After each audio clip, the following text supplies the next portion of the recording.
Today was the first day we wore shells, and certainly our guys are really excited to go out and get some hitting in. It started with a great thunder period with team run, and a lot of enthusiasm. We saw some physical play, and then it carried on to a good special teams period, a great team period, and then we did some situational stuff at the end of practice.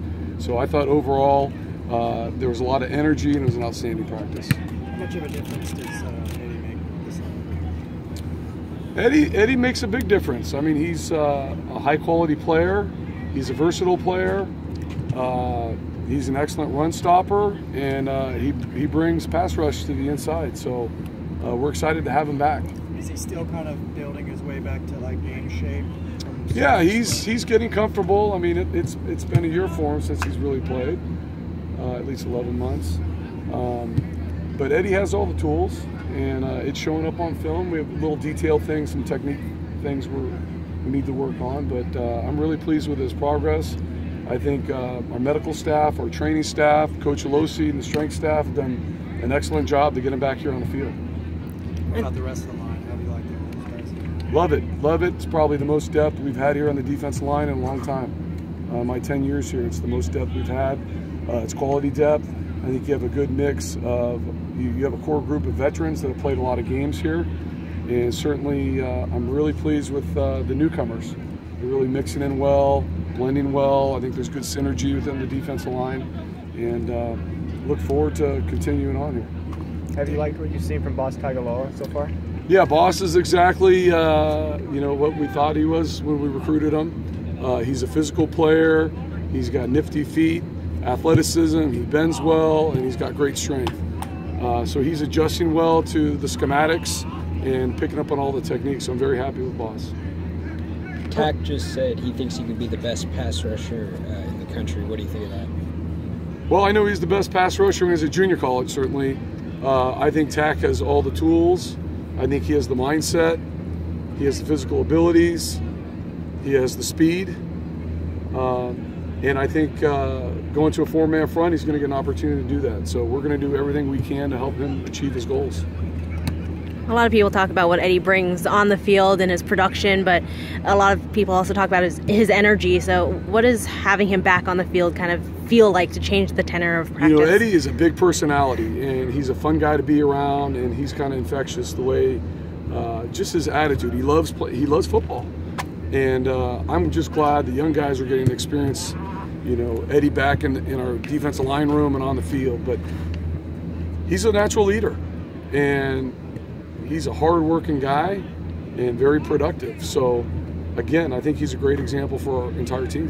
You can make some assumptions, but why does the 4-3 help Tack as a pass rusher? Tack did a lot of the dirty work last year in a 34 front. Not that we ran a 34 all the time, but he has abilities to rush from the outside, and lining him up on the outside every time is going to give him that opportunity. So he's going to have just more repetitions from that alignment. And again, with his speed and power, he has that unique combination where he could be he is a very explosive player. It looked like there were a couple plays in yesterday's practice when Tack and Dion were both out there on the line at the same time. Are you thinking of doing that every once in a while? Yeah, I mean, if it's a certain situation, I'm always going to change the personnel to get the best unit out there. And Dion certainly is one of the fastest athletes I've ever worked with. He is explosive off the ball. He has ability to run at full speed and to be able to bend and tilt and run. I've been impressed with Dion so far. He's really worked hard in the offseason. He works extremely hard on techniques. I mean, I think this is his full real season of being a defensive lineman full time. So I think that's going to help him.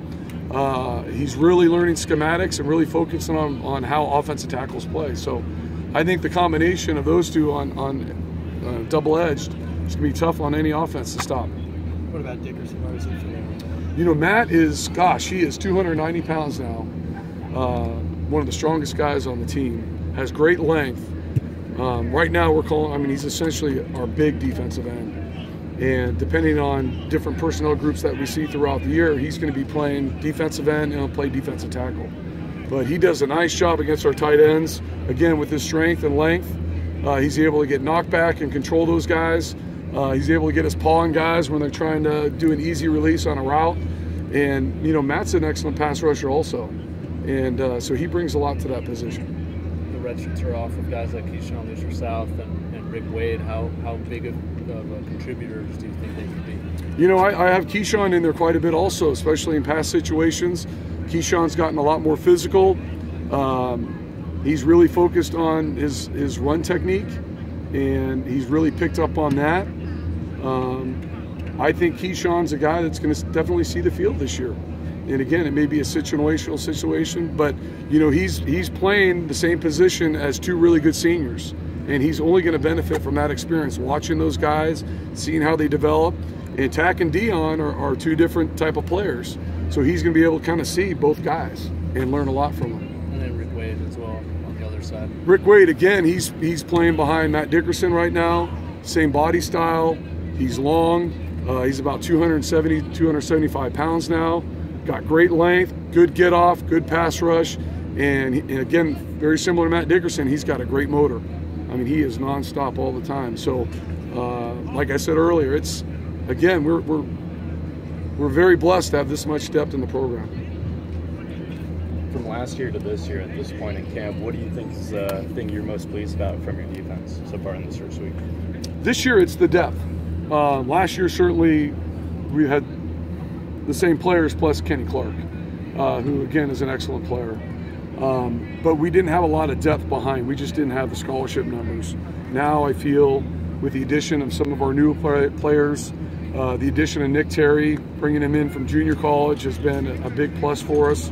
I mean, he's a big, nasty guy that brings a little bit of an attitude and a chip on his shoulder, hard-working guy. It's nice to see him in the mix. So again, having the depth, being able to rotate guys, being able to keep guys fresh. I mean, we all remember the Colorado game when poor Kenny Clark was out there for 100 plays. And I thought I was going to get arrested after the game for overplaying him. But this year we shouldn't be in that situation. We have plenty of quality depth of guys that can go in and contribute. Is there any noticeable difference working with Tom in year two as opposed to kind of getting to know each other in that first year? 100%. I mean, we're just more comfortable with each other. We speak the same language now. We've been in competition together. You know, whether it's against our offense or in all the games from last year, we kind of, everyone on the defensive staff and Coach Moore, we all know how we think, we speak, we're all on the same page. I think we had a great offseason, tremendous spring ball, which those 15 practices really helped us. And we did a lot of studying as an entire defensive staff, and I think that helped us also. So I know certainly Tom feels much more comfortable being at UCLA. He understands the personnel. He's been around the kids for a year. He was involved in the recruiting process with all our new guys. So I would say 100% Tom's really comfortable now.